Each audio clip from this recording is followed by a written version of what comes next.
गुढी उभारू आनंदाची, गुढी उभारू समृद्धीची, गुढी उभारू आरोग्याची, गुढी उभारू उत्तुंग यशाची, गुढी उभारू मराठी अस्मितेची, गुढी उभारू मराठी संस्कृतीची.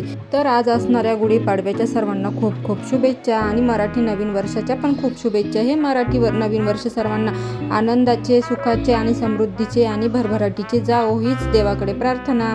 तर आज आमची सकाळी सकाळी गुढी उभारण्याची तयारी चालू झाली. सकाळी सकाळी उठलो, आंघोळ वगैरे केली, फ्रेश झालो आणि गुढी उभारायला सुरुवात केली. म्हटलं आधी गुढी लावून घेऊ आणि मग नंतर स्वयंपाक वगैरे करून नैवेद्य वगैरे दाखवून मग पूजा करूया.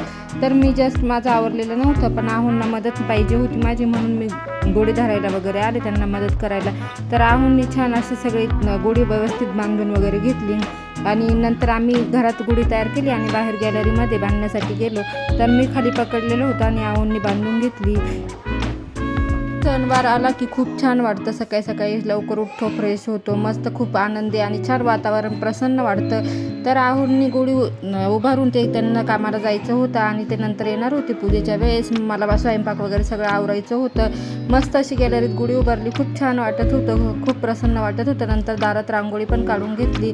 सण असला की मग रांगोळी पण काढायला छान वाटते आणि आमच्या इथे जागा कमी आहे म्हणून छोटीशीच काढावी लागते.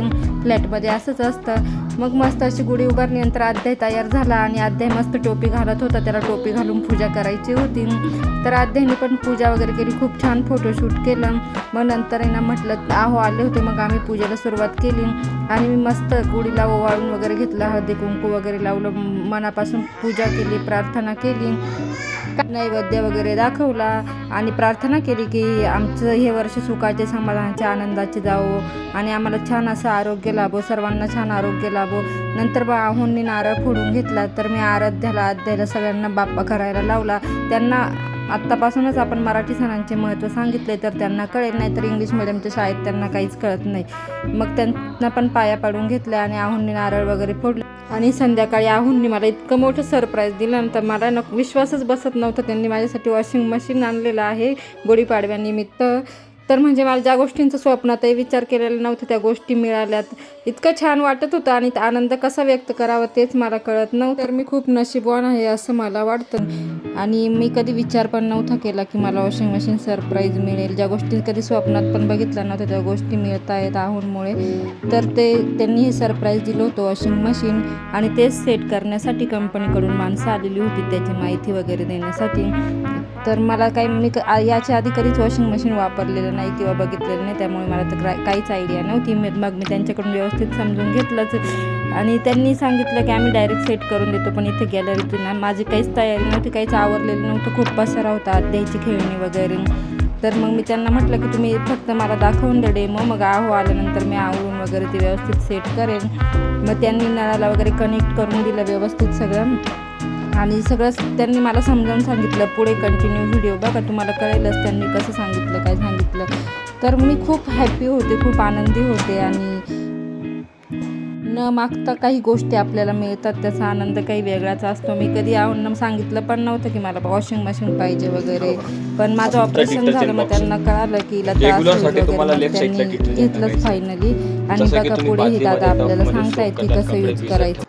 जसं की तुम्ही बादलीमध्ये टफमध्ये सोक करतात, कपडे भिजत ठेवतात, तसंच तुम्हाला मशीनमध्ये पण कपडे भिजत ठेवायचे. तुम्हाला लेफ्टला पण आणि राईटला दोन्हीकडे पावडर टाकायची.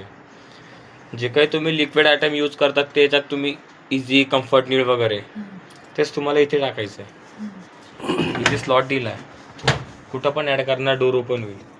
लॉन्ड्री आतमध्ये टाकली, असा आवाज आला की समजायचं तुमचा डोर लॉक झाला. त्याच्यानंतर 2 बटन ऑपरेट करायची. पहिल्यांदा काय करायचं, पॉवर ऑन केल्यानंतर अशी सर्वीकडे LED फिरेल. बाय डिफॉल्ट कॉटन प्रोग्रामला सेट होईल.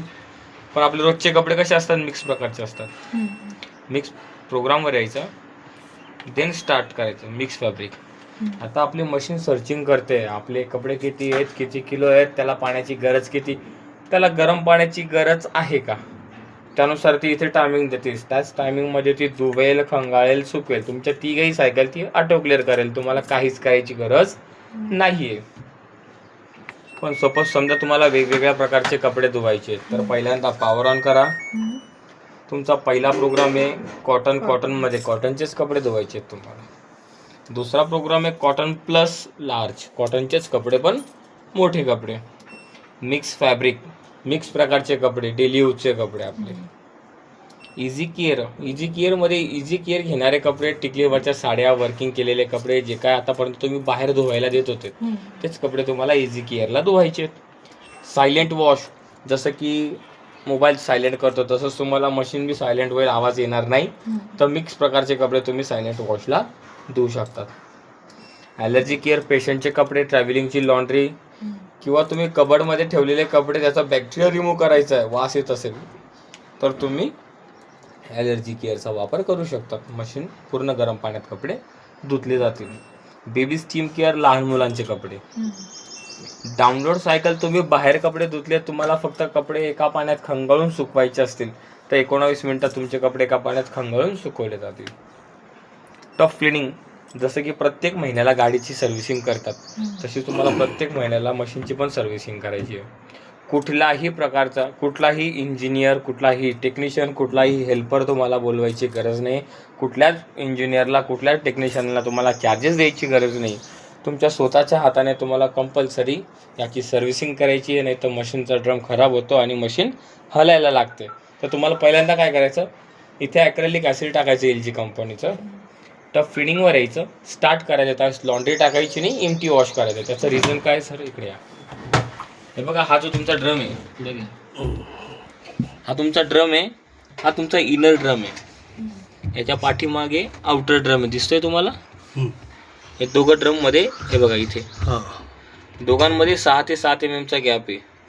ज्या वेळेला मशीन स्पिनिंगला फिरतं त्यावेळेस मशीन 1000 ते 1400 RPM ला फिरतं. म्हणजे एका मिनिटाला मशीन 1400 वेळेस रनिंग करतं. त्यावेळेस ते पाण्यातले क्षार, त्यांचा मळ, धागे, दोरे, जे काय पावडरचे कण असतात ते पूर्ण चिकट असतात आणि तो गोळा याच्यामध्ये अडकलेला असतो. हो, याच्यामध्ये तो पूर्ण अडकल्याने काय होतं, मशीन व्हायब्रेट होते. मशीनच्या कपड्यांना परत ती घाण लागते, वास येतो. त्यासाठी तुम्हाला प्रत्येक महिन्याला याची सर्व्हिसिंग करायची आहे. ठीक आहे. ते ॲक्रेलिक ॲसिड आहे ते कुठे टाकायचं, इथेच टाकायचं. डुवेटमध्ये ब्लँकेट, गोधडी, जीन्स पॅन्ट, कर्टन्स, जे काही जाड कपडे असतील ते डुवेटमध्ये.